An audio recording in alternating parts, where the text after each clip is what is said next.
Week 7 is a big showdown week. We got 3 huge matchups coming up. I've got Scott Bogman from In This League and Fantasy Pros joining us next on the RotoWire Fantasy Football Podcast.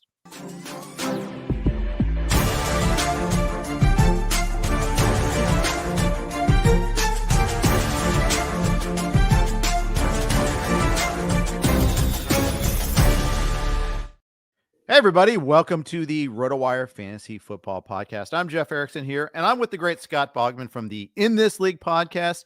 You can hear him and Chris Welsh. They do baseball. They do football.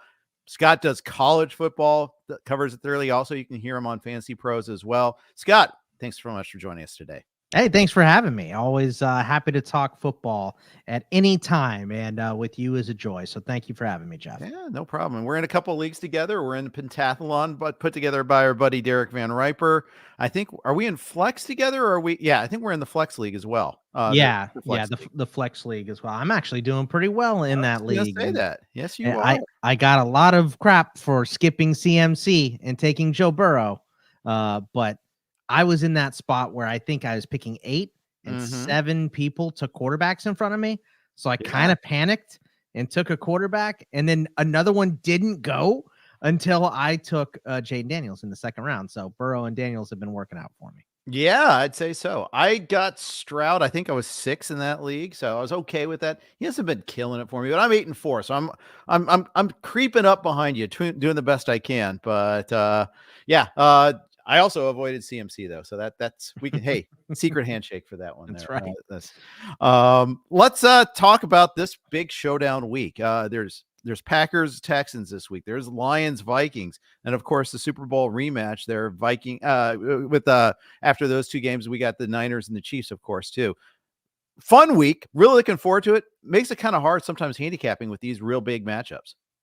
Yeah, I mean these close games, we're getting more parity in college football as well. It's making it harder to handicap those games as well on a week-to-week basis. And at least in the NFL, we get injury reports and all that stuff. So I'm happy to pick games in the NFL. But yeah, I like these close ones. They should be fun. I think that Houston Green Bay game is probably going to be my favorite one of the week because my Steelers are starting Russell Wilson for whatever reason. I don't know why. We should talk. We'll have to talk about that. We will hit that up. I've got that in the outline when we talk about Freiermuth. Actually, there. That's right. You're a Steelers guy. I'm a Bengals guy. Should be an interesting division. We both hate the Ravens, so we got that going for us. We got something in common, even though we kind of hate it. And the misery of the Browns is just outstanding, isn't it? You lapping it up with a spoon, man. It's great. I mean, just who could have seen this going wrong with Deshaun Watson? Who I asked? Oh my God, who with just a little bit of foresight at all could have seen a problem? No idea. Perfect bridge to start talking quarterbacks this week. Let's start off. You've got Sam Darnold in your top 10 this week against the Lions team. They're down. They're down Aiden Hutchinson. I think that's huge. Their secondary they've retooled, and they did great against the Cowboys last week, but Kevin O'Connell with an extra week to prepare seems like a pretty good spot. Yeah, I mean, and this is why I had Sam Darnold pretty high going into the season. I believe we had a tweet, Fantasy Football for Winners put out that it was me and him were the only ones that had Darnold in the top 20 going into the season because Kevin O'Connell is a pass-heavy guy. They will abandon the run completely if they are losing. And I just, with McCarthy going down, it's pass attempts, it's good targets with Addison and Jefferson and maybe Hawkinson back this week. Probably not, maybe another week, but we'll see. I mean, he's in there getting in some practices right now. So, I think Darnold is going to be playing from behind. I do think the Lions offense is going to be able to score even on, this this Minnesota defense with Flores blitzing the crap out of everybody. I still think that we're going to be able to see Goff work through that. He had 2 decent games against Minnesota last year, and I think that means that Darnold is going to be playing from behind and having to throw the ball a bunch. Aaron Jones is up in the air again, so we'll see if he even plays, but I just see a lot of passes from Sam Darnold. So high volume, need to score at the end with great targets. I really like Sam Darnold this week. I can see it. I can definitely see it there. I wonder if Detroit second week on the row on the road too. Again, where a pretty tough opponent. In fact, they're actually underdogs this time. I thought I was impressed that they were actually road favorites at Dallas, because normally it's it's Dallas there, but nope. Dallas lost that credit justifiably. Detroit. Well, look at what happened to their defense when they lost Parsons. They also lost to Marcus Lawrence, but their big playmaker, Micah Parsons, and I've seen it with the Steelers. When TJ Watt goes down, the team is different. Same thing with Myles Garrett. You take away that big guy, that defense is just different and easier to pick apart, because there are still questions about the secondary in Detroit. Yeah, there are. They refurbished it. It's better than last year, but it's not great yet. It's certainly not. It's funny. You brought up the pass rusher point. I think it's really salient. I did a panel at Circa this summer during their big sign-up season for Circa Millions and Circa Survivor, with Mike Palm from VSiN hosting. And one of the questions was like, what position injuries will move the line? Running back doesn't usually move the line that much, for instance. But an elite pass rusher being gone really does move the line a couple of points. And I think that's definitely happened with Hutchinson here. Justifiably so. The with or without TJ Watt example is a great one. And we sometimes kind of stretch what an elite one is, just like we stretch what an elite corner is, cover a shutdown corner is. But when it's real and they're missing it, it makes a big difference. Yeah, and those corners, I mean, the shelf life so short on elite corners. Like, you're good, you're the best in the game for 2 years, and then somebody else is the best. It's like it goes through like that. At least those edge rushers can last for a little bit. But yeah, it makes a huge difference on defense. If you're not putting pressure on the quarterback, I mean, it doesn't matter how good the corners are. The wide receivers are going to beat them eventually. So if you can't put pressure, you're going to get beat deep. Absolutely. Let's move on to Joe Burrow. His track record against the Browns and Myles Garrett, it's not pretty at all. Even with his the home game last year against the Browns, it was pretty ugly. Had through a pick six, pretty ugly. That's when he was healthy, but when he's hurt, it's even worse against them there. But this week, all the scrutiny is on the Browns. All the scrutiny is on Deshaun Watson, but Burrow hasn't had a good game against the Browns in a long time. What do you expect out of Burrow this week? Yeah, I mean, I lowered him, I think, one spot from his ECR, so I'm not like way down on him. Really, what I expect is just the Bengals to possess the ball for a lot of this game, because the Browns offense has been pathetic. Maybe it gets better with Nick Chubb coming back, but the passing game won't, with Amari Cooper out the door, right? Like, I like Cedric Tillman. I think he's a really good prospect out of Tennessee, but you're not replacing Amari Cooper on this offense. Are you going to get Njoku more involved? Are we ever going to see Jameis Winston, or is this just a Stefanski bumble of this again? And he keeps going back to Watson. It makes no sense. So I just see a lot of 3 and outs from Cleveland. I see a lot of chances for Cincinnati and Joe Burrow. So that's why, even with the bad track record, I still think Joe Burrow has to be a QB1 with all those targets healthy. Yeah, and I'm with you. You have him at 7. I'm even actually a spot or 2 ahead. So I'm starting him with confidence as well. I just thought it was worth bringing up in the conversation a little bit. Absolutely. There. Sometimes we got to talk about things we agree on too, every once in a while. But as far as that goes, but I think Stefanski's playing the good soldier, by the way. I don't think this is his call. I don't think so either. I am absolutely with you. I think this is an owner saying, look, we traded for this guy. I'm paying him all this money. You make it work, and you make it your decision. And it is just a complete mess. Poor Browns fans. Like, I don't really feel bad for Browns fans, but I also do feel bad for Browns fans. Yeah. I mean, especially all the quarterback problems they've had over the years. It's wild to see that. Another quarterback I want to talk about. You have Kyler Murray down at 15 in your rankings. Off a terrible game against Green Bay, admittedly. And now he gets a home game against the Chargers. Chargers are a sneaky good defense. Tell me more about your positioning on Murray. Yeah, it's him and Marvin Harrison not really connecting yet. James Conner didn't look good, obviously. I think they kind of were waving the white flag by taking Conner off the field and having DeMarcado in there last week. I think that was more of that issue, but this offense has not really hit its stride. They're not in rhythm right now, and the Chargers defense is not a joke. They're very, very good. They've improved rapidly. I did not think it was going to become this good this fast. Like you can hear me all over preseason podcasts saying, I don't think Harbaugh is going to come in here and wave a magic wand. And he has. This defense has been outstanding for the Chargers so far this year. The offense is a slow you down, slog it out. And we know Herbert is banged up as well and playing at less than 100%. So it's just going to, the Chargers' idea is to drag you down into the mud and beat you there. And that's what they're going to do with the Cardinals. So yeah, I'm fairly low on Murray this week. Yeah. I get it. And we don't know if Harrison's going to play for that matter too. And it's the second Monday night game. So you really, if you have Harrison, you better have something ready to pivot just in case. Michael Wilson's probably not there, but go get him if he is. And that's the only option too, because you don't want any of those Chargers. You don't want that mess of Chargers wide receivers, in my opinion. I'm a Josh Palmer guy, but they're just not throwing him the ball. He had 3 catches in the first half and didn't see a target in the second half last week. So and Greg Dortch was getting out snapped by Xavier Weaver on the Cardinals side last week, which is weird, but also maybe that was waving the white flag as well. So maybe Dortch is more of an option now that we're kind of talking through it, but I don't know. Probably Dortch was one of the 3 guys that lost fumbles, if I recall correctly, too. And that might have had something to do with it.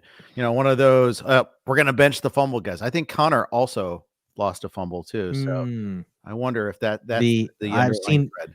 Mike Tomlin go through 3 running backs in a game because they each fumbled before. And that stuff. I mean, guys are going to fumble. You saw Dylan Lobby get 1 carry for the Raiders last week, fumbled out of the game. Not one more snap. Nope. After that, Carson Steele fumbled. Let's give the ball 30 times to Kareem Hunt. So those fumbles cost guys their jobs a lot. Yeah. And in the case of Steele, that's the second time we lost. Remember, he lost against the Bengals, and they should have lost that game. So he also, he can't pass block at all. Nope. So, it should not have been as surprising as I found it when he got benched so quickly. But 32 teams had 2 weeks to pick up Kareem Hunt. Nobody did. Right. I just didn't really buy it that he was going to come in and solve the problem. So yeah, I kind of thought he was dust, and he's maybe he's a little moldy, but he's not dust yet. But but Carson Steele's got a pet alligator, man. Didn't you know that? I mean, that matters. Yeah. So yeah. Scott, was when we were talking about the Chargers, don't you think Quentin Johnson could have a pretty good game? Maybe, but he got hurt too in that game against Denver. He left, came back, missed practice today. So again, it's Monday night. We'll see what happens, but it works both ways. You get the extra day to recover, but that's one less day that, that's just a lot fewer pivot options there for us. We're not going to know until right. I think what is Quentin Johnson's roster percentage too? Is he available in most leagues? I feel like he's been on just with bye weeks and everything. He's not the most rostered guy, that's for sure. But I think with bye weeks, he's probably on a lot of rosters. Yeah. And we're talking about target share of 23 passes. I mean, that's the other problem there too. He's actually 37% rostered over all formats here, according to Fantasy Pros. So he might be available. Yeah, maybe so.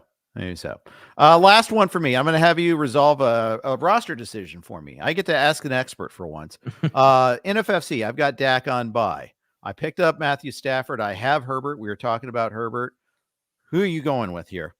I mean, is there a more pathetic franchise right now than the Raiders? And I'm going to throw the Browns in there. I think the Raiders are a complete mess. So if Kupp plays, I think it's easy Stafford. If Kupp is down, if Whittington is down, then maybe I pivot to Justin Herbert. But if Kupp is up, wheels up for Matt Stafford, I think he'll make it work because the Raiders are tough right now. The one thing they have going for them in that game is that the Rams absolutely cannot pass block, and Max Crosby is a monster. That is the only thing they have going for them in that game. I don't think my Steelers are very good, and they beat the crap out of the Raiders last week. It was not a close game. No, Raiders. The Raiders bailed the Steelers out like 3 times. There was the 2 roughing the passer penalties, one on an interception, another on a sack. Both led to Steelers scores. And then there was that bizarro sequence at the end of the third quarter where they got the play off in time, but then the touchdown didn't count. And then the penalty did count after review. It was, and they didn't even challenge that Madison touch. That should have been a score. Yes. And they settled for 3. So they didn't even challenge that. Yeah, that was I think Pierce was a mistake. But we'll see. I mean, there's plenty of year left. I think O'Connell is better than what Minshew showed us this year. But I do think Minshew is a better quarterback, but I kind of think they both suck. So yeah, I think they knew that. Whoever they draft next year. I think they got hosed because not hosed, but they got caught because Penix went to the Falcons for reasons. And then, the Vikings traded up for McCarthy, and that just, the Raiders had nowhere to go after that. Could have had Bo Nix. Well, they knew that the Broncos were stuck on Nix and that wasn't going to get to them. So, I mean, they took the best available player in Bowers, and I think that was the right call. Was the right move. Yeah. I like Bowers a lot, but I mean, they were also every share of Bowers everywhere. I love Bowers. Nice. Yeah, that's but so, and when the owner is saying we're going to trust Brady to pick our next QB, that tells you where they're at with that. But yeah, anyways, and Daniel in the chat said Cam Ward with $100 million in cap space, not bad. I agree with that. Cam Ward looks like the number one guy right now. Yeah. So if they get him, we'll see there. Quickly, since we're talking QBs, real quick, your thoughts on the Pittsburgh situation there, Fields versus Wilson. I hate it.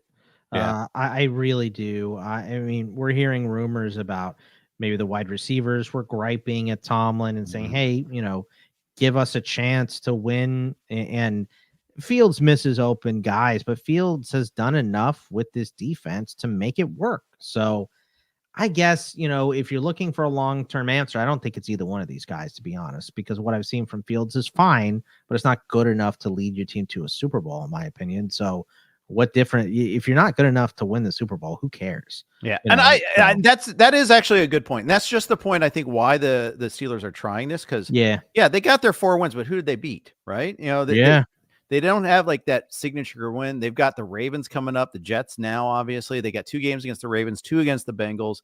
Everybody haven't played a division game yet. Yeah. Everybody's talked about how backloaded their schedule was. We were talking about that, as soon as the schedule came out, that they got to make hay early because the Chiefs on Christmas Day. Yeah. So on a Wednesday. Don't even get me started on that. Yeah, that's another rant. Same.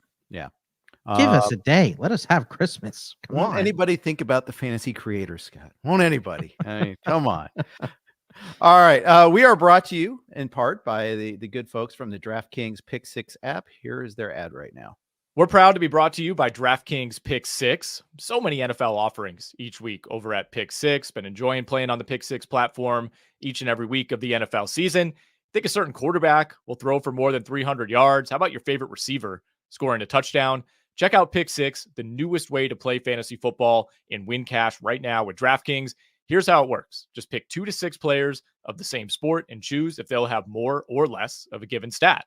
Yards, catches, touchdowns, etc. Lock in those picks and compete against opponents for a shot at huge cash prizes. Download the new DraftKings Pick 6 app now and use our code ROTOPICK. That's ROTOPICK. Again, ROTOPICK, ROTOPICK. If you're a new Pick 6 customer, play $5, get $50 in Pick 6 credits guaranteed. Just use that code, ROTOPICK. Gambling problem? Call 1-800-GAMBLER. Help is available for problem gambling. Call 888-78-89-7777 or visit ccpg.org in Connecticut. Must be 18 plus. Age and eligibility restrictions vary by jurisdiction. Pick 6 not available everywhere, including New York and Ontario. Void where prohibited. See terms at pick6.draftkings.com/promos. Thanks to my buddy and colleague Nick Whalen for doing that ad for us there. I appreciate that. One less read for me. I always love that. But thanks to Pick 6 and DraftKings for their sponsorship. We do appreciate it. Let's talk running backs this week. Scott, I want to talk about how crazy this week is. Like just how uncertain it is for trying to rank running backs this week. By my count, there are at least 8 teams that I don't know if their starter is going to play this week. San Francisco, Buffalo, Giants, Dolphins, Jacksonville, Indy, Tampa Bay, and Minnesota. Like Aaron Jones didn't practice today, and now they're classifying as a hamstring, not a hip. Tampa Bay, who knows when, they may tell. And if he does play, does it matter? Is it going to be that 3-headed monster with Sean Tucker having such a huge game? Yeah. Indy, okay, yeah, we desperately need to get Jonathan Taylor back, but can he come back from the minor high ankle sprain? And what is a minor high ankle sprain? Because all I've been told is that high ankle sprains are really bad and low ankle sprains are fine. But what's a mild one? But that's what they said Max Crosby has. Max Crosby's an animal, Right. He's a different type of human being.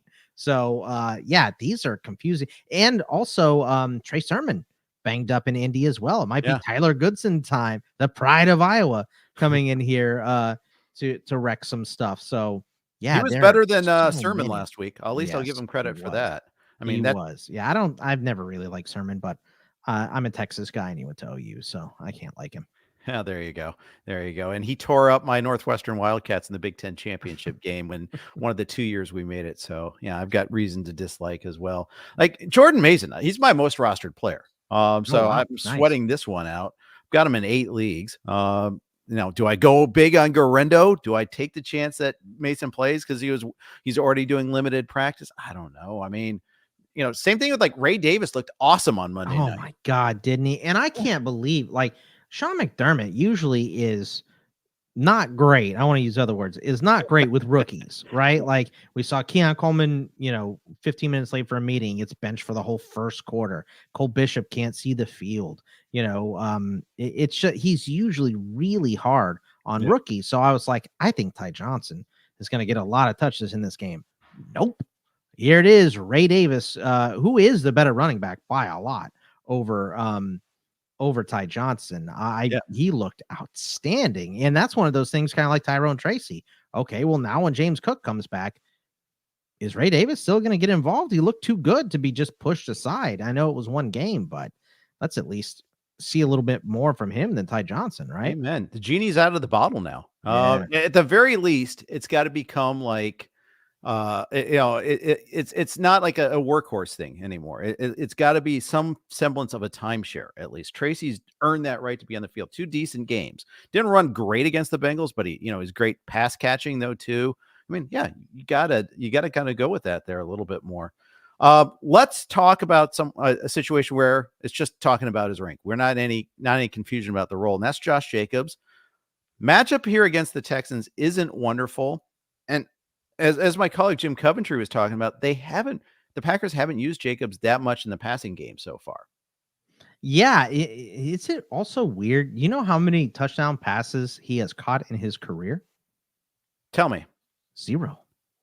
0 or 1. I'll have to look it up, but I remember that. Yeah, my buddy CK, who also works at Fantasy Pros and Fantasy Six Pack, is a huge Packers fan, and he was doing all of his Josh Jacob research after they signed him. He's like, I can't believe, because he's caught 0. a ton of passes. Yeah. 0. Okay, there it is. Confirmed. So 0. He hasn't caught 1 touchdown in his NFL career. It's very strange for a guy of his level. So just a weird random stat, but yeah, this is the Texans defense looks really good right now. So I just don't, I don't really like Jacobs. I put him at 15 this week. I believe his ECR is 12. So I have him more as a RB2 than a low end RB1 because of the matchup. Yeah, I'm persuaded I need to move him down. I had him at 9 to start the week, and I think I'm going to move him down after that. Marshawn Lloyd also, getting a little bit of practice. I don't know that means anything for this week, but Emmanuel Wilson looks great too. Thank you. I think he needs Wilson's more better than Lloyd right now. I think so. Yeah, I'm with that. They spent the draft pick on Lloyd, so of course they're going to have to try to. He'll get his work at some point eventually. Yeah. Uncle Ted's probably right. So you're saying Jacobs goes off this weekend? Probably your RB1. Yeah. I haven't seen Uncle Ted in a while. Glad you're back. Good to see you there. Aaron Jones. Yeah, we questioned in the forum about him. Let's talk about it there. They traded for Cam Akers and said it meant nothing. Then Jones sat in practice today and they called it a hamstring. This is a big game. I don't know what to make out of this here. And I don't think it means that much for Ty Chandler, except maybe they don't want him to be a workhorse guy, but I think it means a lot that they don't trust anybody behind Chandler. Yeah, I mean, but also they will absolutely abandon the run game if they feel like it's not working. So I think this is Cam Akers was there last year, right? So it's just bringing a guy that's familiar with the system in case Aaron Jones can't go, because what we have behind him is not working. It didn't cost much at all. And obviously he's moved down to 4th on the depth chart after Mixon and Pierce came back, and Agumbawale had more snaps than him last week. So he wasn't really doing anything in Houston with those guys back. So I think it's a smart trade for them. Just get a guy. I don't think this is going to be like Kareem Hunt, right? This isn't going to be, nobody really wanted him, and here he is. He's better than we thought he was. He had some decent games last year. He had some okay games here for the Texans, but I I'm with you. I don't think it really means much. Yeah, I'm putting him at like 60 in my ranking. Akers like 60 in my rankings. I don't really trust, and I'm not even worried about him that much. And if Aaron Jones does wind up playing, he won't even be on the rankings. So. Exactly right. He will be a healthy scratch. Detroit running backs. We saw Jahmyr Gibbs getting drafted end of the first, beginning of the second. We saw David Montgomery getting drafted in the 6th round. Their value is the same. Right now. Yeah. In fact, Montgomery might even have had a better season so far. What are you doing with the Detroit backs in a pretty good matchup, a pretty hard matchup against Minnesota? I mean, you still start them. Yeah. I'm not doing anything with them. You start them. These are guys that are Montgomery's been too good to not start, and you paid so much for Gibbs. Who are you going to start over him in most cases? So I think that it's just wheels up on both these guys. This offense is clicking, and Minnesota can be beat. They've had some very good defensive performances, but they absolutely can be beat. So for sure, I think, and you're going to want to maybe rely on that run game a little bit if the defense does look a little weaker without Hutchinson. So maybe we see a little bit more running from the Lions. If you're trying to trade for a running back, are you targeting Montgomery or Gibbs? Gibbs has, I think this is one of those low moments for Gibbs where everyone's like, he's more of an RB2 than an RB1. And Montgomery is riding high. So I think buy low, sell high. So I'm going to buy low on Gibbs. San Francisco, what did you think of Isaac Guerendo after he subbed in for Jordan Mason on Thursday night last week? If we know Mason's not going to play, are you confidently starting Guerendo this week? Yeah, Willie Parker vibes, right? That's what I got being a Steelers fan here and seeing a guy that is just so fast in the backfield. And, he got around that corner. What you really like is, you like those guys in the fourth quarter. A lot of the times you want to go with your closer. You know what I mean? You want to go with that big hulking monster. But I remember Willie Parker just icing some games with some breakout runs at the end of the game. And we saw Guerendo kind of do that for the Niners there on Thursday night. So, if there is no Mason, wheels up for Guerendo for sure. Kind of reminds me of like Tony Pollard on the Cowboys behind Zeke. Yeah. Bring that wiggle at the end of the game when all those defenders are gassed. Yeah. Absolutely. Yeah, I'm still hoping Mason comes back. I don't know. I think you have 8 shares. You better hope he comes back. Oh yeah. I don't think you are going to get the same workload that you got before. I think they learned a little bit of a lesson that they kind of have to have the next up there just to get it. Maybe try to preserve him a little bit.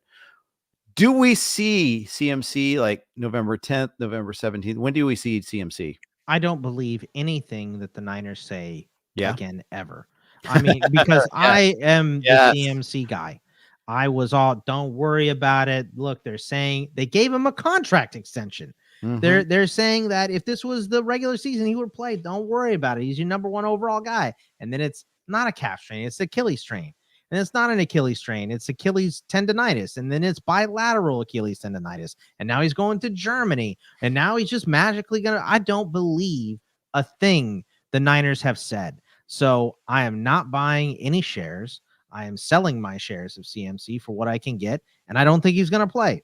And, let's see it. Prove me wrong. I hope I'm wrong. I have shares that I can't get rid of. So I would love to see CMC play, but I don't believe a damn thing coming from the Niners in this situation because they've lied to us twice already. So why would I buy it?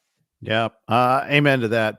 Niners and Rams both are lying liars that lie. Liars. That's right. That lie. The Rams with Puka, I mean, it was the same thing. It's just abundance of caution that we're sitting. Yeah, okay. Liars. Yeah, I'm not buying any of that going into the preseason again ever. I don't care how elite your player is. If they've got a mild calf strain, they're dropping around at least in my board, and I probably won't be rostering them.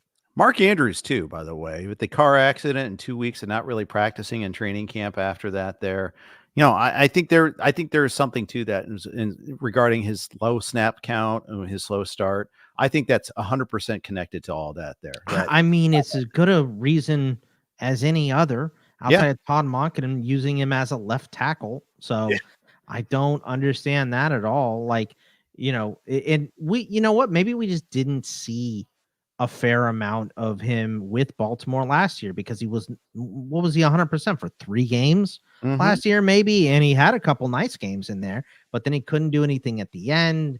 And we all thought, this is Mark Andrews is still elite. This is an injury thing. He's obviously not 100%. That's what I thought coming in. So I have Andrew shares as well. So where I didn't get Bowers, I got Mark Andrews. Yeah. So I have been supremely frustrated, and I'm not buying on one big game. I am sell on Mark Andrews. If he has another big game, I will do it again. Sell.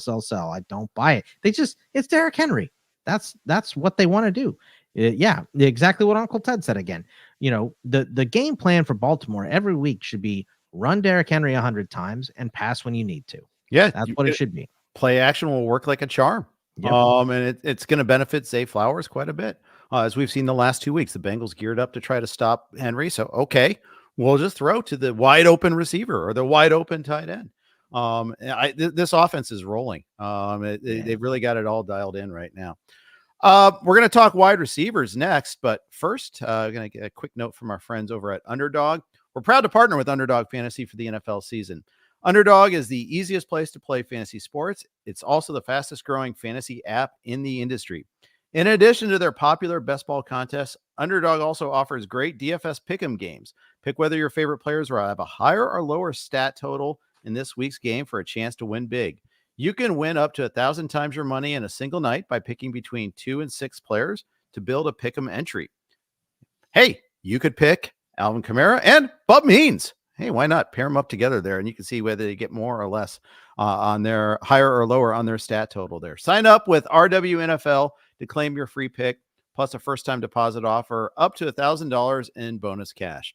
Visit UnderdogFantasy.com or find them in the App Store.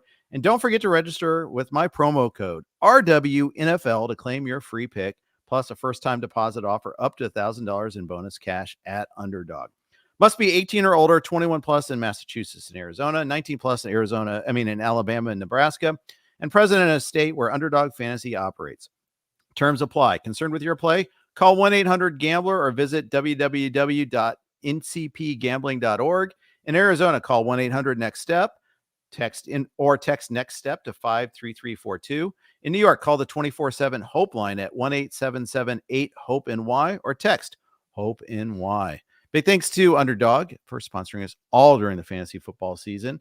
Talking with Scott Bogman, you can at the In This League podcast and over at Fantasy Pros. Scott, let's talk wide receivers. Not nearly as many calamitous injuries over there that we have at running back. Thank God. Yeah. Earlier we did have that, but not this week at least there. Let's talk a little bit about the Jets, though, what they're doing in the wake of the big trade for Davante Adams. This week, that's the Steelers. Adams is coming back from a theoretical hamstring injury that magically cured. What are you doing with the Garrett Wilson? What are you doing with Davante Adams? Yeah, I think I'm still starting Garrett this week.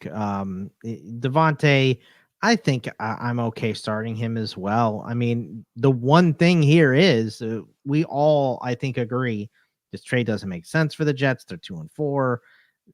If he's not going to play left tackle, so what difference does it make, right? Like it may not be the biggest changer. I think I saw a Jets fan ranting on social media early today. It's like all this is going to do is raise Aaron Rodgers' completion percentage from 65 to 70. That's what it's going to do. So we'll see. But I do think that their chemistry will work together instantly. So I'm okay starting both of these guys. If you want to wait a week to see what it looks like with Davante, I completely understand that if you have a different option. But I think in most cases, I know where I have Davante, I need to start him. So because it's like Davante or Keon Coleman. So that is going to be my option, which, by the way, you came on to my show earlier this year and we argued about Khalil Shakir and Keon Coleman. You were winning, but we both lost when Amari Cooper was traded there. So no argument anymore. We both lose. Yeah. Well, let's talk a little about the Amari Cooper trade there. How quickly does he acclimate? I hope fast. And I think fast. I think Amari Cooper is a good enough wide receiver, a smart enough guy, intricate route runner to get this done pretty quickly. Now, he he and Josh Allen are going to have to vibe pretty quickly as well. And we've seen it not work. And, Marvin Harrison and Kyler Murray are not on the same page constantly, but, it works even with bad quarterbacks because Daniel Jones and Malik Neighbors are working out pretty well. So I think it'll work fast. I do think that, Josh Allen plays with a little frenetic nature. So as soon as Amari Cooper adjusts to that and finds the open spot for Josh Allen, he's going to instantly become the number one target. So I'm pretty excited for him because I have a lot of shares of him and Terry McLaurin because they're both so cheap this year. And we got Terry rolling finally. Now let's get Amari rolling. Let's get him. Yeah. Well, I mean, the thing about Amari, he was playing with the nut low worst quarterback pretty much of our era. I mean, Bill Barnwell, I'm sure you saw his tweet and that, 566 quarterbacks. The Browns have the absolute lowest third down conversion rate. I think it's 557 is the QB rating of 566 for Watts. I mean, this is why we think Joe Burrow is going to have the ball a bunch this week. Yeah. It's right there. They can't hold on to the ball. Yeah, exactly right. Cooper did help out on that. He had a couple of high profile drops, a couple that were his fault, a couple that weren't. And as far as his drop rate or catchable ball rate thing, sometimes got me my over against the Raiders too when they called back on the ticky tackiest call. I had the over in that game. I was furious. I can imagine. Oh my God. Yeah. So mad. Well, and the thing is, I hate the phrase point of emphasis because it just means more flags for things that are just And this year it's this illegal formation thing. Refs. I am sick of seeing them. Well, and I'm sick of the league kind of directing them to do this. Like, oh, we got to crack down on illegal formation. That left tackle's got his left foot back 6 millimeters. Stop. Nobody cares. Yeah, just make it so they can be a step back. Or throw 100 flags. So I guess this is the but I don't like it. Yeah, I'm with you on that one there. Okay. Thursday night football is going to be hideous. No Rashid Shaheed. He's going to get his meniscus repaired. No Chris Olave. He's already ruled out with a concussion.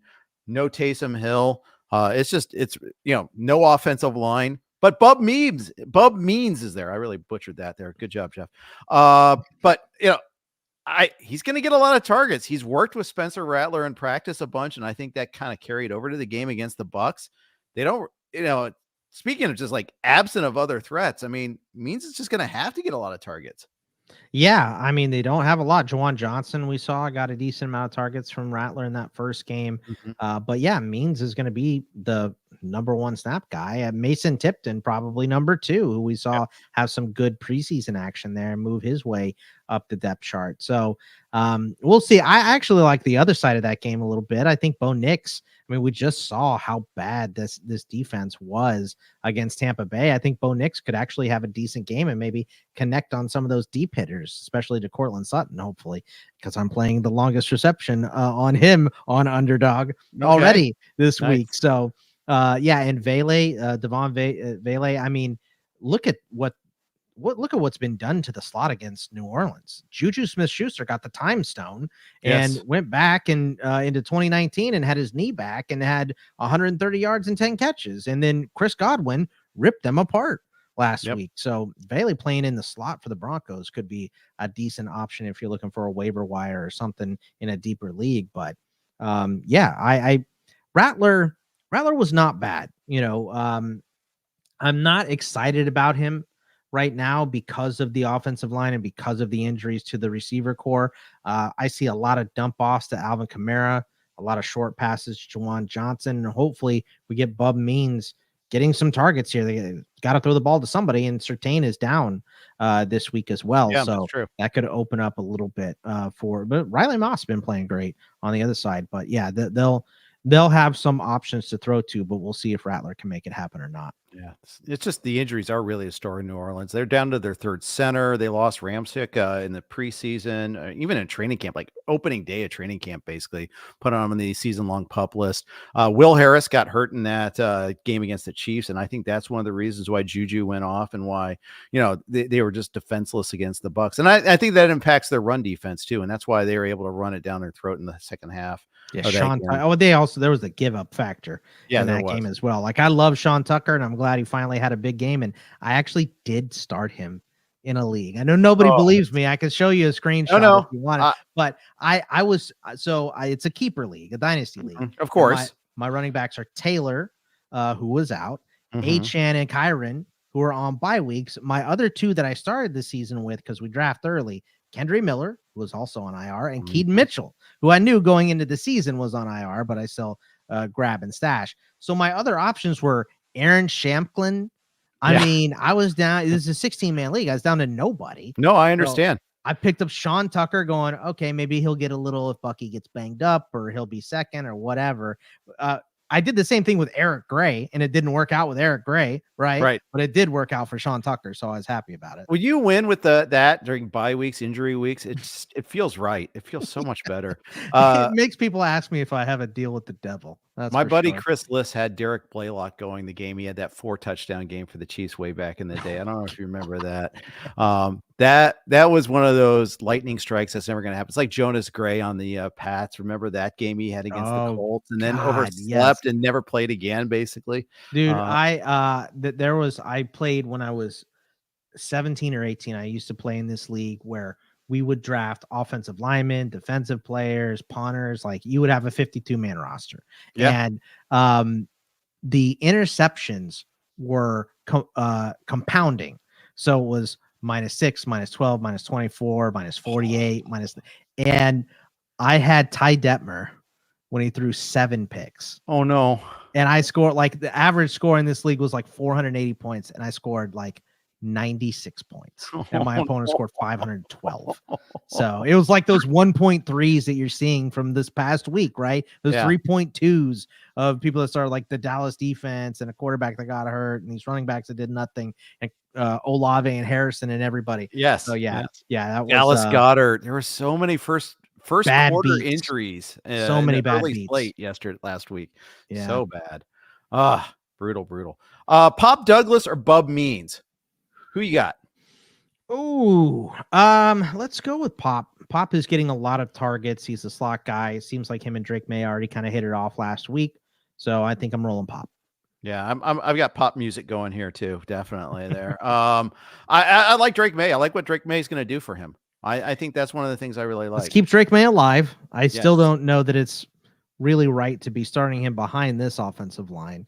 But better than starting anybody behind the Saints O-line right now. So, and May will bail out and run. I know my guy, Pat Fitzmaurice, who I do the Dynasty show with over at Fantasy Pros, he was big on the running factor for Drake May, and that being a big factor in why he wanted to roster him and draft him and take the over on his rushing prop, which it was 25, which is a lot for a quarterback in his first game. And he smoked that with 38. So I also kind of like Rattler to bail out a couple times in this game, because I think his prop is 21.5, somewhere around there. And May gets to face a defense that quit last week in the Jaguars. So we'll see if they have what sort of heart they have this week, but it appears to be a pretty good matchup at the very least. Let's talk a little about, you mentioned JuJu earlier against the Saints this week. So he's coming back off the bye. You know, it's a world without Rashee Rice. The Chiefs haven't traded for a wideout yet. What's the encore for JuJu look like? 5 for 60 and a score, hopefully. Like, I don't think we're going to see this crazy breakout like we did against the Saints. We talked about how bad the Saints were in the slot. You mentioned Will Harris being out, playing a big factor there. So I don't think it's going to be like that every single week. And I think most of those targets are going to go to Kelsey over the middle instead of JuJu. But hey, you know, he looked good, and you can't deny it. And the Chiefs don't care. They'll take whoever was good 5 years ago, put them on the roster and make them good again, like they did with Kareem Hunt as well. So, you know, I think he's a nice like flex option for bye weeks or injuries, and a wide receiver 3 if you're playing 3. Possibly could fill in that role as well. So I'm not as excited as I see some people, but I will always love JuJu for laying out your boy Vontaze Perfect. So he will always be my man. I will always be in my heart. I will always love JuJu. Nobody's perfect, but that's okay. We keep on trying anyhow. Scumbag. That don't even get me started. I mean, I grew up in Phoenix. He went to ASU, and I heard many horror stories about that guy. Well, football. It wasn't even that. There were so many other incidents in his career there too. I mean, and it's just that whole game is so so angry about that whole sequence of events that happened. There's on both sides there, but yeah, he made it way worse. So there you go. All right, one more wide receiver I want to talk about, Cooper Kupp. We may get him back this week. We may not. I'm not going to ask you to predict injury future, let alone for the Rams, for crying out loud. But what do we see from Cooper Kupp when he comes back? Because last year he came back and he wasn't 100%, and you could kind of tell. What version do we get this year? I mean, I think they learn from that, right? So I don't think he comes back until he is good to go, which means that I think this week is still a big question mark. So, but I do think when he comes back, he's Cooper Kupp. He's, maybe he's a little bit slower, but he's still smarter than everybody else. He knows right where to be. And him and Stafford have a crazy good connection. I think, the older he gets, the more he's going to be banged up, the less he's going to come back at 100%, the less 100% looks better. And if Stafford retires this year, then you have big questions with who is going to be the quarterback there. But, if it's him and Stafford, it's wheels up for Kupp for me. Yeah. I agree. And I think even when Puka comes back, it's still Kupp first. I think that's what we saw the first week of the season. I think that he had like 7 targets in a quarter against Arizona when he got hurt too. So I think Puka had extensive injury issues in college, which is why he was always a good talent, but always banged up as well. So hopefully that doesn't leak into his NFL career.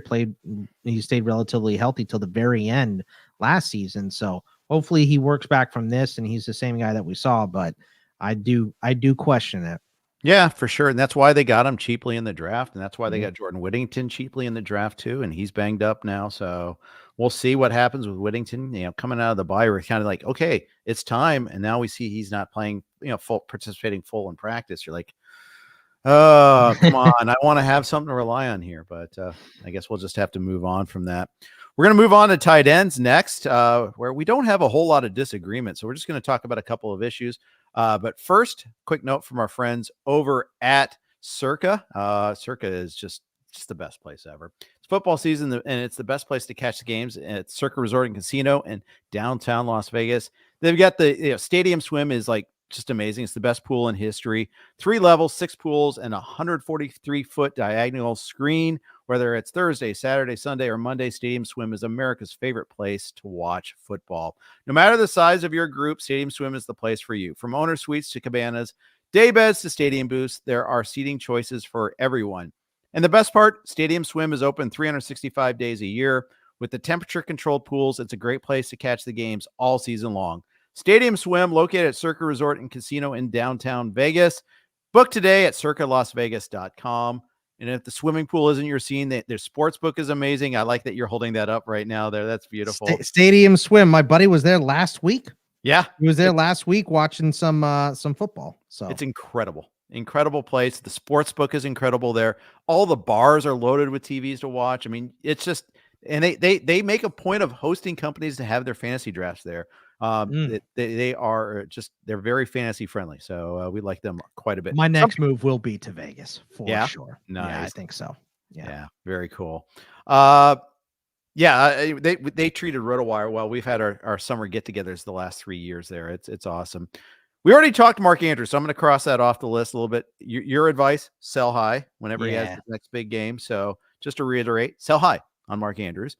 Pat Freiermuth, good or bad with the QB change? I think it's better for him. I think we'll see more passes because Justin Fields does love to take it down and run. So I think we'll see more passes. I think he's the number 2 option behind George Pickens. So I do think that this is probably an improvement for him. If you've got Jake Ferguson on bye, you got Cole Kmet on bye, or in my case, I have both in the NFFC. Who's your pivot at tight end? Who are you trying to find? Is it like, I'll give you a couple options: Hunter Henry, Mo Alley Cox. I actually saw Zach Ertz available in a league. Who are you pivoting to this week? I think all of those guys are pretty touchdown dependent. This week, I'd probably go with Zach Ertz against Carolina. I think Washington's going to have the ball a bunch. They have linebacker issues as well. That defense is bad. And we saw Ertz kind of tick up this week. So, Hunter Henry and Mo Alley Cox are both decent options, but they are very, very reliant on that score. I agree. And then that's the nature of the beast of tight ends too. I Of mean, course, yeah. you're very rarely are we going to find that guy that's going to be, he's going to be targeted a lot. It happened last year with Trey McBride, where he got the job and all of a sudden, we have this really good guy. We should use him frequently in the offense. Why didn't we do that earlier? And ironically, it was to replace Zach Ertz. Could be. I mean, Ben he was Simmons the this year. only thing they had at Colorado State was Yeah. Trey McBride. That was it. And everyone knew it was coming, and he would still have 13 catches. Every week. It was great. He's such a good tight end. So that Penn State tight end that just went off against SC this past week, is he going to be the next great first round pick tight end? Yep. James Franklin loves that guy so much. They had that, center play where trick play where he went up and mossed the safety as well. It's like, I'm going to long snap and then catch a touchdown on this same. It was insane.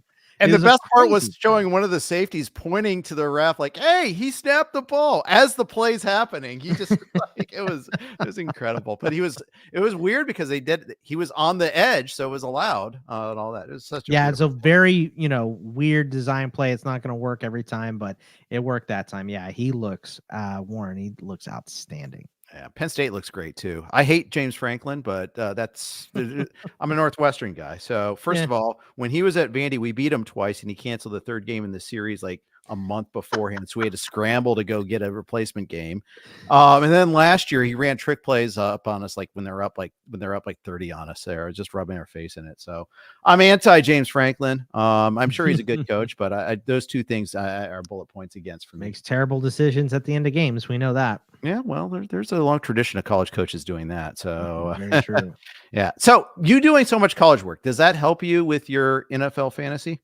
Yeah, I think so for draft stuff for sure. I run with my buddy CK that I was talking about before. We do in this league, we call it In This War Room. So we do a whole lead up to the NFL draft every single year, and I get to see the names before a lot of people do, because I think a lot of people in fantasy football, your shift focuses in January when you're getting the combine is coming up, you get the Senior Bowl, you get all that. It makes sense, So I just get to see these guys, the season before. That's all. So, but that's why I have 8 million shares of Brock Bowers is because I watched so much college football, and I'm like, I know this guy. Kirby Smart used to talk about putting him he said he would be our best running back if we put him there. But he's too good at tight end. We can't take him out of the passing game. So he's just so good with the ball in his hands. It's incredible. I'll tell you, college fantasy made me better too, because we'd pay attention in the Mountain West before it was, when it was really a thing. Marshall Faulk and Hawaii. I used to know these players come through, and it would help me snatch these rookies that I knew could play. I played in this league, Scott, that was 24 teams. 16 rounds. We had a recruiting element. We had a keeper element. It was gonzo. It was an awesome league. I had another league in late 90s, started from an ESPN chat room back when they had chat rooms, and all that. And, that's how I got started the college fantasy, in the pre-kid, pre-marriage era. I consumed so much college football and I played like 4 leagues, college fantasy football leagues. Now I had kids, I coached soccer, my bandwidth dissipated. And so I don't do that anymore. But I used to love college fantasy. I'm not playing that much college fantasy either. I have one league this year. I'm not being great about staying on top of it because I do more betting stuff. But I keep paying attention to the draft side of things. So I would like to get more into college fantasy, but it is, like you said, the time crunch. You become a content creator, and you can do less of the fun stuff because you're making the content for the people that are enjoying it. So, I would like to get into more leagues, but it definitely, there's so many guys to pick from. The great thing about college fantasy is you can butcher your draft completely. I picked up Jonathan Taylor off the wire in week 3. Of course, the year he went nuts, right? Like you can butcher your draft and still end up with a very, very good team by picking off the wire, because there's so many teams to pick from. And if you're not paying attention to the Mountain West right now, Ashton Jeanty, you need to be paying attention to him because he's the next big running back. Yeah, absolutely. And you learn systems too. June Jones in Hawaii. I used to do a radio hit, man. Yeah, I did a radio hit in Hawaii every week, and the host goes, "Hey, this kid Devon Bess is going to win a job as a freshman here. You want to pick him up?" And 3 great years there. That was the keeper league element. So 16th round pick, which meant I kept him as a 15th rounder the next year, 14th year after that. Beautiful. I mean, everyone was on Ashley Lee, and justifiably, but Best was amazing and cheap. So that you get those scores like that. It's so Fred nice. Stamps in that era from La Tech had a couple of huge years as well. And Troy Edwards, and now we have True Edwards playing at La Tech right now. So I remember those days well. Yeah, good times. I'm also old. Yes. Yeah, that's why we do this reminiscing at the end of the podcast. That's right, of course. Go down memory lane. Scott, awesome catching up with you again. I'm sorry I'm not going to see you at First Pitch Arizona, but hey, we got to talk to each other twice during football season. It's a good year. That's right. I'm going to hit you up again at some point. I'm going to be super annoying and abuse our friendship. So let's do it. I will absolutely hit you up again soon, Jeff. Thank you for having me. You bet. Scott Bogman, everybody. Follow him at Bogman Sports. Go ahead, check out In This League podcast. Amazing stuff. And let's give the Welsh his due as well. Chris Welsh is awesome. So he's out at the Arizona Fall League right now doing stuff. That's why he's not here. Indeed. But you guys have great chemistry, and you've been doing this forever for a long time. And here's to more forever long times after this. Appreciate it. Thank you, Jeff. You bet. Thanks everybody for tuning in. Had a fun time tonight. And hopefully you enjoyed it. Thanks for all the good questions and comments in there. And we'll catch you guys soon. Take care.